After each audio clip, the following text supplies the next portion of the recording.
말씀은 창세기 5장 21절로 24절입니다. 에녹은 65세가 되어서 무두셀라를 낳았고 무두셀라를 낳은 후 300년을 하나님과 동행하며 자녀들을 낳았으며 그는 365세가 되었더라. 에녹이 하나님과 동행하더니 하나님이 그를 데려가심으로 잊지 아니하였더라. 오늘 말씀을 가지고 하나님과 동행한 사람 스스로 그리고 끝까지 라는 제목으로 말씀을 나누겠습니다. 성경에 보면 하나님이 함께 하신 사람들이 많이 있습니다. 그리고 기도 내용이 그렇잖아요. 하나님께서 우리와 함께 해주세요 라는 기도를 많이 합니다. 근데 거꾸로 생각하면 하나님과 동행한 사람은 많지 않습니다. 하나님은 항상 우리를 지켜보시고 인도하시고 그런 생각을 갖지만은 우리가 하나님 편에 가서 그분을 동행한 그 시간들이 얼마나 있는지 그걸 생각해 보시면 그 시간은 별로 많지 않다는 것을 알 수가 있는 것입니다. 더욱이 억지로가 아니라 자발적으로 그리고 끝까지 하나님과 동행했다고 하는 사람은 성경에서 두 사람이 있습니다. 그게 바로 에녹과 노아 두 사람입니다. 그것은 그냥 동행하는 게 아니라 성경 원문의 히브리어의 내용을 자세히 보면 스스로 자발적으로 동행했고 또 끝까지 중간에 쉬지 않고 끝까지 동행했다고 그런 표현을 쓰고 있는 것을 볼 수 있습니다. 히브리서 11장 5절에 보면 믿음으로 에녹은 죽음을 보이지 않고 옮겨졌으니 그 하나님이 그를 옮기심으로 다시 보이지 아니하였느니라. 그는 옮겨지기 전에 그 하나님을 기쁘시게 한 자라는 증거를 받았느니라. 하나님이 그렇게 증언해 주셨다는 거죠. 이 에녹이 나를 아주 기쁘게 했다. 언제까지? 세상을 떠날 때까지 이렇게 기록되어 있습니다. 하나님을 기쁘시게 한 내용이 오늘 본문에 보면 바로 하나님과 끝까지 자발적으로 동행했다는 것을 우리에게 말씀해 주고 있는 것입니다. 그러면 에녹이 태어날 때부터 그렇게 하나님과 자발적으로 동행했을까요? 창세기 5장 21절과 23절 다시 보면 에녹은 65세에 무두셀라를 낳았고 무두셀라를 낳은 후 300년을 하나님과 스스로 끊임없이 동행하며 자녀들을 낳게 되었으며 그는 365세를 살았더라. 이런 간단한 기록 속에서 우리는 에녹이 어떤 사람인지를 볼 수가 있습니다. 원문을 지극하면 에녹은 65세가 되어서야, 그러니까 그 전까지는 그렇지 않았다는 얘기겠죠. 그리고 그에게 무두셀라를 낳게 하셨다. 그러니까 에녹이 스스로 무두셀라를 낳은 것이 아니라 하나님이 그에게 무두셀라를 낳게 해주셨다. 사역동사를 쓰고 있습니다. 에녹이 그냥 한 게 아니라 하나님이 그에게 무두셀라를 낳게 하셨다. 그렇다면 거기에서 우리가 하나 생각해 볼 게 있는데요. 애를 낳고 그 이름을 무두셀라라고 지은 내용을 보면 우리가 의미를 짐작할 수 있습니다. 무두셀라는 그가 죽을 때 죽음을 보낸다. 심판을 보낸다. 그런 뜻입니다. 얘가 죽을 때 홍수 심판을 보낼 거야. 그것을 아들 이름에다가 붙여놓은 것입니다. 그러니까 하나님이 무두셀라를 태어나게 하시는 것부터 바로 이름을 짓게 하시는 것부터 관여하셨다는 것을 그 이름 속에서 알 수 있게 되는 것입니다.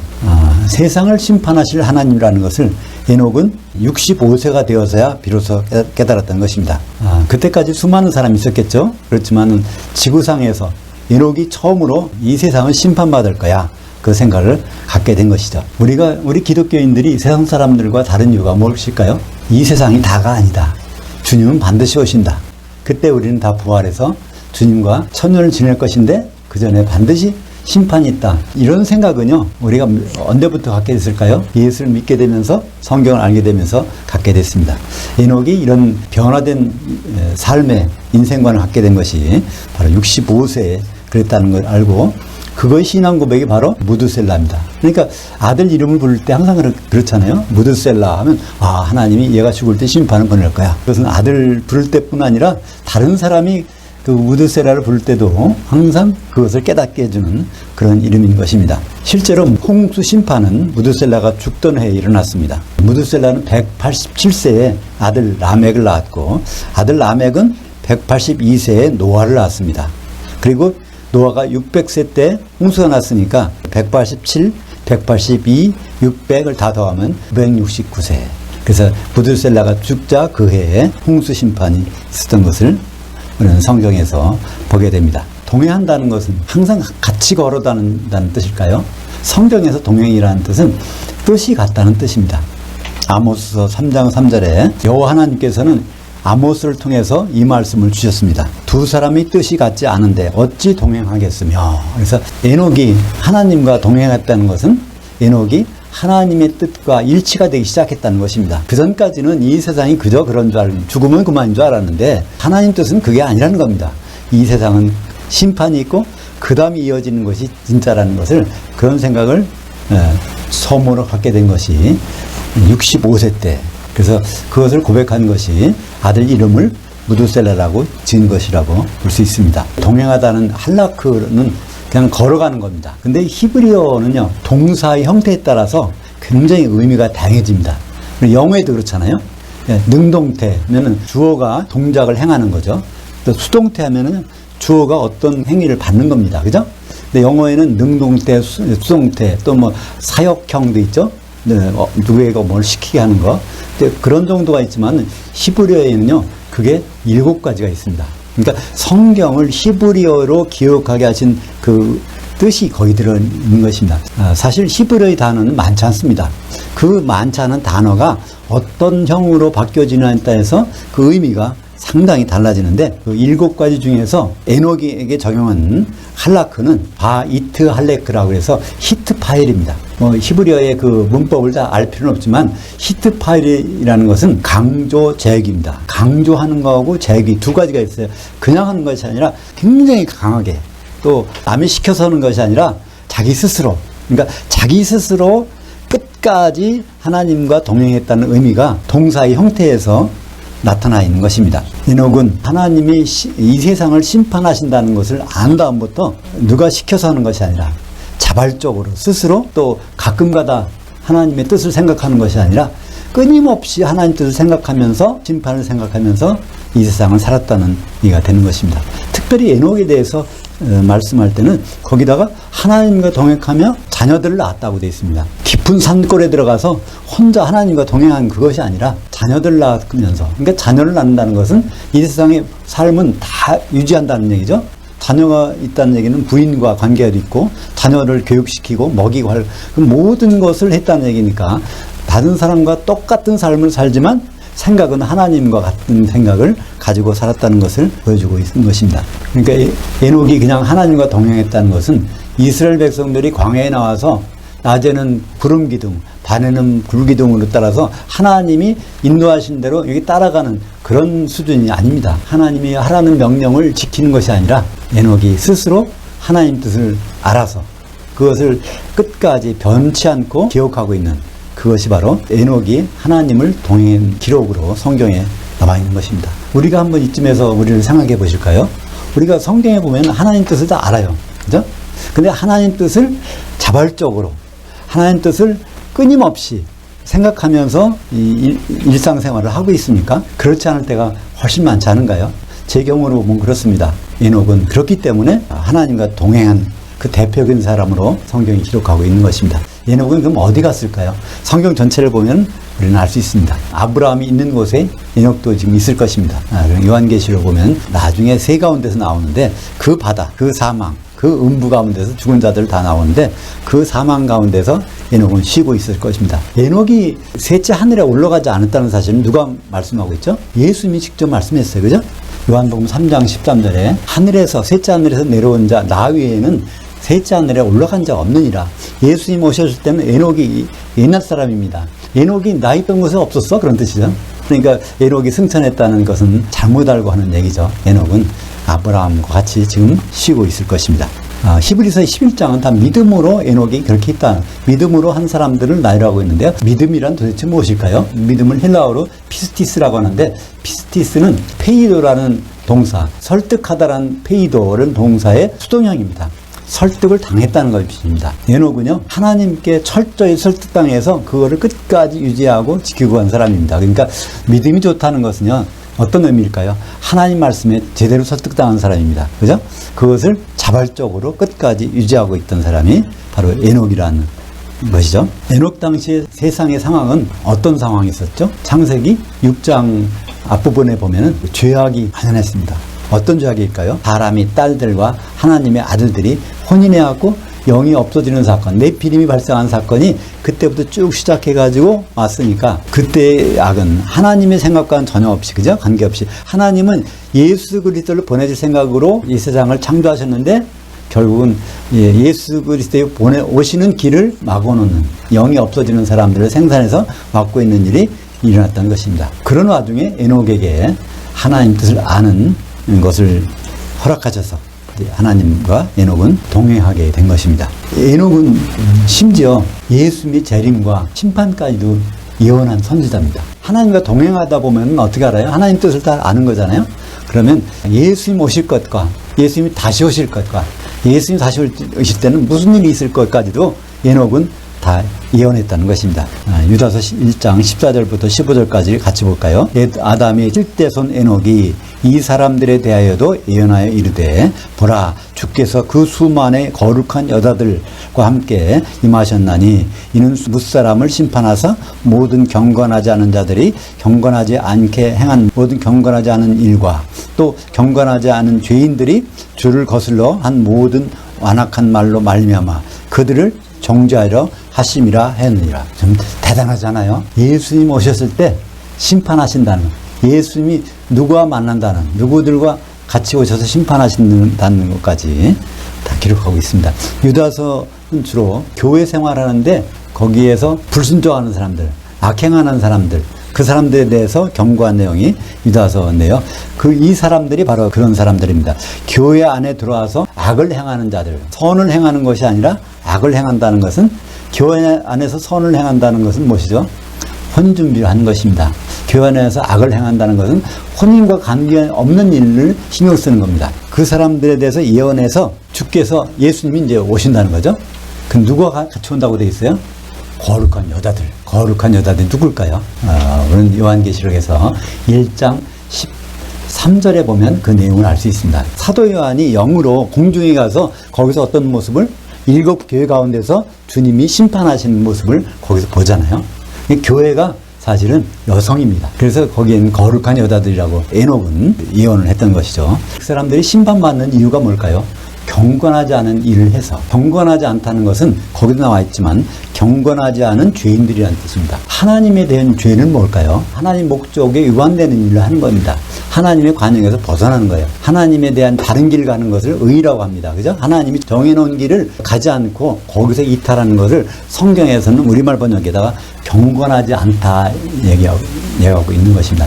그럼 경건하다는 헬라어는요, 사보마이, 사보라고 하는데, 이 사보는 하나님을 경배한다, 예배한다, 하나님의 뜻에 맞춰서 살아가는 것이 경건한 삶이고, 그렇지 않은 것을 성경에서는 경건하지 않다고 말하고 있는 것입니다. 그러니까 하나님의 뜻에 맞춰 사는 것은 우리에게 무슨 일일까요?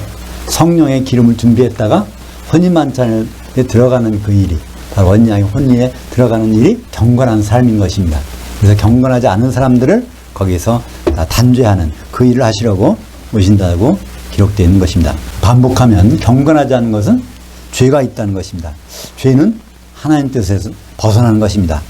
하나님과 끝까지 스스로 동행하려면 우선 우리에게 무엇이 있어야 될까요?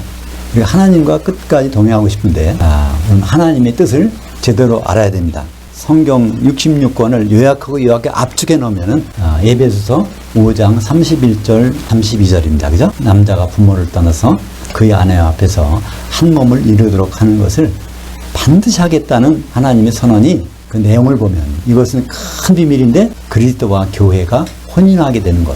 그러니까 결국에 가서는 예수 그리스도의 모형인 아담과 교회의 모형인 하와를 통해서 우리에게 말씀해주고 있는 것입니다. 그것들은 다 어떤 형태로 올까요? 예수님이 7절기를 이루시는 형태로 옵니다. 그죠? 6월절부터 시작되는 그 절기가 어디서 끝납니까? 장막절. 6월절에 피를 흘려서 바로 교회를 사시고, 장막절날 하나님이 지은 장막, 교회, 그것이 이루어져서 어린 양의 신부와 혼인하는 그런 절기가 7절기가 나오는데, 그 하나하나를 이루시는 것이 예수님이 하시는 사역인 것입니다. 우리가 하나님과 에녹처럼 끝까지 동행하려고 한다면 우리는 뭘 하고 있어야 될까요? 마지막 때 역청발린 노아의 방주에 들어가서 혼의 구원을 이룬 것처럼 기름이 충만한 하나님의 집, 교회를 이루어야 되는 것이죠. 우리가 하는 일은 기름을 충만한 교회를 이루어가는 것. 교회를 이루어가다 보면 거기에 소속된 사람들은 뭐가 충만할까요? 기름이 충만하게 됩니다. 성령이 계신 곳이 있어요. 따로 있습니다. 그것은 다른 곳에 안 계세요. 고린도전서 3장 16절에 보면 너희가, 교회가 하나님의 성전인 것과 하나님의 성령이 너희 안에 계신 것을 알지 못하느냐. 이건 개인의 몸뚱아리가 아닙니다. 바로 너희라는 복수, 바로 성도들, 그들이 모이면, 교회로 모이면 그곳에 성령이 분명히 계시다는 것입니다. 그래서 우리는 성령 충만한 교회인지 아닌지를 구분하는 방법이 간단해요. 그죠? 교회를 모이긴 모였는데 전혀 성령이 충만하지 아니서 그것은 하나님 보시기에 친목단체지 교회가 아닌 것입니다. 근데 정말 그런 모임에 그런 사람들과 교통하다 보면 정말 성령이 충만한 걸 느끼게 되는지 아닌지를 우리가 알 수가 있는 것입니다. 단적으로 그걸 어떻게 할 수 있죠? 성령께서 우리에게 해주시는 일이 있습니다. 요한복음 15장 26절에 보면 성령께서 예수 그리스도를 증언해 주신다고 되어 있어요. 그죠? 그러니까 성령 충만한다고 하면 예수님께서 뭘 하실 거고 어떻게 하실 거고 결국 우리가 어떤 모습으로 만날 것인지를 꾸준히 기억나게 해주시는 분입니다. 그죠? 그러니까 우리가 그런 생각이 자꾸 없어지고 있다면 우리가 성령이 소멸되고 있다는 증거인 것이죠. 성령이 충만한 교회에 있다면 성령의 책망을 듣게 될 것입니다.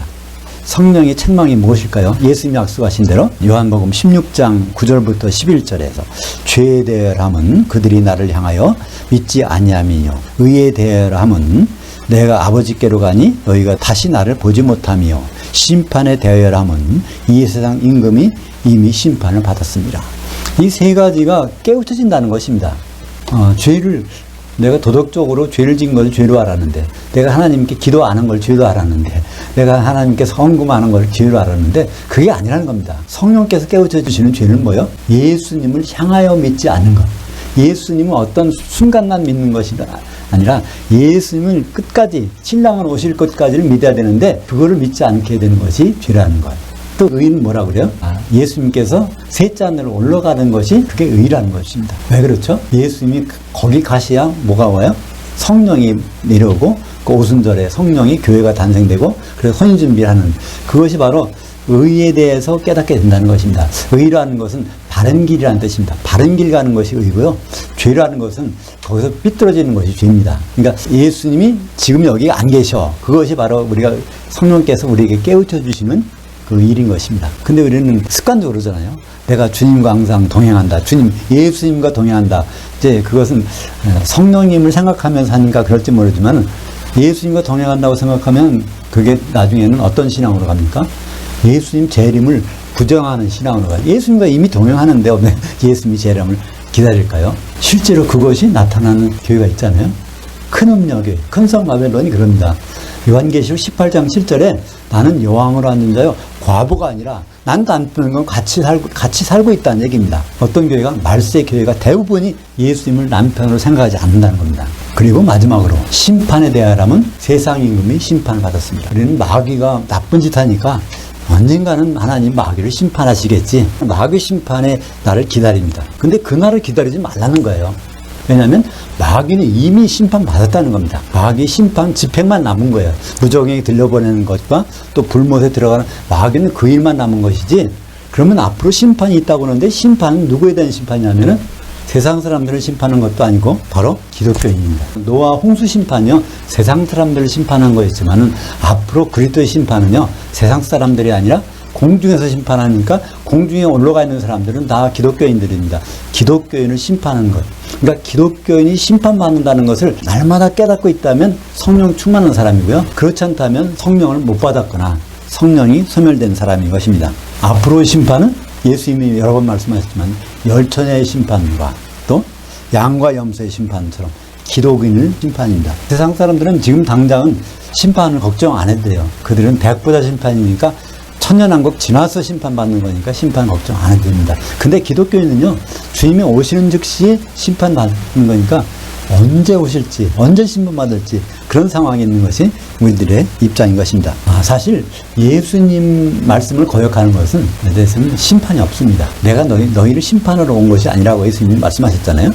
예수님 말씀은 거역해도 언제든지 우리는 그것을 용서받을 수 있습니다. 요한일서 1장 9절에 보면 우리가 우리 죄를 자백하면 고백하면 그는 믿보시고 의로우사 우리를 모든 불의에서 깨끗게 하실 것이요. 우리는 그래서 예수님 말씀을 거역한 것에 대해서는 항상 그것을 용서받을 기회가 있어요. 근데 우리가 조심해야 될 죄는 따로 있습니다. 마태복음 12장 32절 또 누구든지 말로 인자를 거역하면 사하심을 얻되 누구든지 말로 성령을 거역하면 이 시대와 오는 시대에서도 사하심을 얻지 못하리라. 바로 성령을 거역하는 것이 죄라는 것입니다. 도대체 성령이 뭐 하시는 분인데 성령을 거역하면 죄가 될까요? 에베소서 4장 3절에 보면 평안에 매는 줄로 성령이 하나 되게 하시는 것을 힘써 지키라.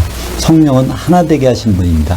여러 성도들이 하나 되게 하는 일이 공중에서 벌어지는 것인데 그때 그 일을 방해하는 것이 성령을 거역하는 것이라는 것입니다. 왜 그런 일이 일어날까요? 마태복음 9장 15절에 예수님이 말씀하십니다. 신부실의 아들들이 신랑과 함께 있을 동안에 슬퍼할 수 있냐? 그러나 신랑을 빼앗길 날들이 이르니 그때는 금식할 것이니라. 신부실에 있는 하나님의 아들들, 신부실은 언제 설치될까요? 예수님이 신랑하러 오실 때, 그러니까 2000년 전에 오셨을 때는 신부실 필요 없습니다. 근데 앞으로 신랑하러 오실 때, 결혼할 때는 신부 대기실이 분명히 있는데 거기에 하나님의 아들들이 거기 있다는 겁니다. 왜요? 모든 기독교인들은 거기에 올라갔습니다. 하나님의 자녀들은 다 올라가니까. 근데 그들이 신랑을 빼앗길 날이 있다는 것입니다. 왜 뺏길까요? 혼인 만찬에 못 들어가니까. 기름이 준비되지 않아서 거기에 못 들어가는 사람들. 그것이 바로 성령을 거역한 죄가 되는 것입니다. 주의 날 공중에서 있을 심판은 다른 심판이 아니고 예수님의 말씀을 거역하고 하나님 말씀을 거역하고 그런 심판이 아니라 성령의 기름 준비를 안 한 성령이 소멸된 것에 대한 심판입니다. 마태복음 25장 10절에 보면 열천에 비해서 기름을 준비한 사람들이 어떻게 되는가요? 신랑이 오므로 준비했던 자들은 함께 혼인잔치들에 들어가고 예수님의 혼인잔치는 둘이라고 그랬죠? 오찬, 아리스톤, 만찬, 데이프논인데 오찬에는 모두가 들어갑니다. 그건 예외가 없어요. 휴거를 걱정할 필요가 없습니다. 휴거 안 되고 싶어도 강제로 휴거돼 갖고 공중에 올라가요. 그것이 마태복음 22장에 나오는 혼인잔치 비유. 거기서 마태복음 22장 4절에 보면 오찬을 준비해놨다고 그랬어요. 그래서 길거리 가서 만나는 사람마다 다 데리고 와라. 거기에 참석하는데 만찬에는 예복을 입은 사람만 만찬에 들어가는 것을 볼 수 있습니다. 오늘 본문에 나오는 에녹은 하나님과 동행하는 자의 모델입니다. 그것도 억지로 동행하는 것이 아니라 자발적으로 하나님 뜻을 알기 때문에 자발적으로, 그리고 가끔가다 그런 것이 아니라 끊임없이 끝까지 동행하는 그 모델이 바로 10처녀의 비유 중에서 기름을 끝까지 준비한 5처녀의 모델이 되는 것입니다. 끝까지 예수님의 일들을 주목하고 있는 자를 요한계시록에서는 뭐라고 합니까? 이기는 자라고 말하고 있습니다. 우리가 그냥 상식적으로 이기는 자는 싸워서 승리하는 자인데 성경에서 이기는 자는 아주 정의가 다릅니다. 요한계시록 2장 26절에 정확하게 이기는 자가 누군지를 말씀해 주시죠. 이기는 자, 곧 끝까지 내 일들을 주목하는 자에게는 만국 위에 권세를 두리니. 그러니까 예수님의 일들은 크게 몇 가지가 있죠? 7가지가 있는데 그의 마지막까지를 주목하는 자는 만국을 다스리는, 천년왕국에서 다스리는 그 권세를 준다고 예수님이 말씀하고 있는 것입니다. 우리는 에녹처럼 돼야지 하는 다짐을 하게 됩니다. 근데 굉장히 어려울 것 같아요. 그렇지만 우리는 요한계시록에서 이기는 자를 보면 그것이 어려운 것만은 아니구나. 예수님이 결국 신랑으로 오실 텐데 그분을 맞을 준비를 하고 있으면 된다는 그 생각을 끊임없이. 그래서 이기는 자라는 것은 현재 분사로 되어 있어요. 현재 진행형입니다. 한번 내가 그런 생각을 가졌다는 것이 중요한 것이 아니라 예수님 오실 때까지 끊임없이 그 생각을 갖고 지켜보는 것. 예수님이 신랑으로 오신다는 생각을 끊임없이 하게 되면은 자기도 모르게 예수님 맞을 준비를 하게 되고, 예수님 오셨을 때 신부실에서 필요한 것이 무엇인가를 안다면 성령에 충만한 것은 당연한 것입니다. 성령은 누굴 통해서 주실까요? 지금 성령은 사도들을 통해서 주시는 것입니다. 다른 방법이 없어요. 그래서 우리가 예수 그리스도의 심판대, 양과 염소에 비해서 심판대에서 심판한 것, 바로 기름이 소멸됐느냐 충만하냐를 심판하는 데는 어떤 것을 보신다고 하셨죠? 마태복음 25장 40절, 너희가 여기 내 형제들 중에서 지극히 작은 자 하나에게 한 것이 곧 내게 한 것이니라 하시고, 예수님이 있으면 그 옆에 12명의 사도들이 심판관을 있습니다. 이 사도들 중에 지극히 작은 자 하나에게 한 것이 바로 예수님께 한 것이라는 것을 말씀하고 있습니다. 그렇게 하면은 성령이 충만하다는 거예요. 왜 그럴까요? 예수님은 사도들을 통해서 우리에게 꼴을 먹이게 하셨습니다. 요한복음 마지막에 보면 21장에 보면 그 있잖아요. 사도 대표인 베드로에게 내 어린 양을 먹이라, 내 양을 치라, 내 양을 먹이라. 그러니까 사도들을 통해서 우리는 꼴을 받아 먹을 수 있는데, 사도들과 동행했다면, 사도들이 꼴을 먹었다면 장사한 양으로 인정해 주시겠다는 것입니다. 그렇지 않다면 마태복음 25장 41절에 보면 또 왼편에 있는 자들에게 이르시되 저주를 받은 자들아 나를 떠나 마귀와 그의 천사들을 위하여 예비된 한 시대의 불에 들어가라. 노아 때 홍수 심판이 있었지만 앞으로는 불심판이 있을 것입니다. 주의 심판대에서 새끼 염소가 아니라 장성한 양으로 인정을 받아서 영벌 대신에 영생에 들어가는 것. 저와 여러분들은 다 그 길을 선택해야 될 것입니다. 기도하겠습니다. 하나님 아버지 감사합니다. 오늘 에녹을 통해서 하나님과 동행한 그것도 자발적으로 쉬지 않고 끝까지 동행했던 에녹의 모습을 우리는 보았습니다. 우리가 지금은 홍수 심판이 아니라 지옥의 불심판을 면하기 위해서 사도들을 통해서 주시는 성령의 기름을 날마다 마실 수 있도록 인도하여 주시옵소서. 예수님 이름으로 기도합니다.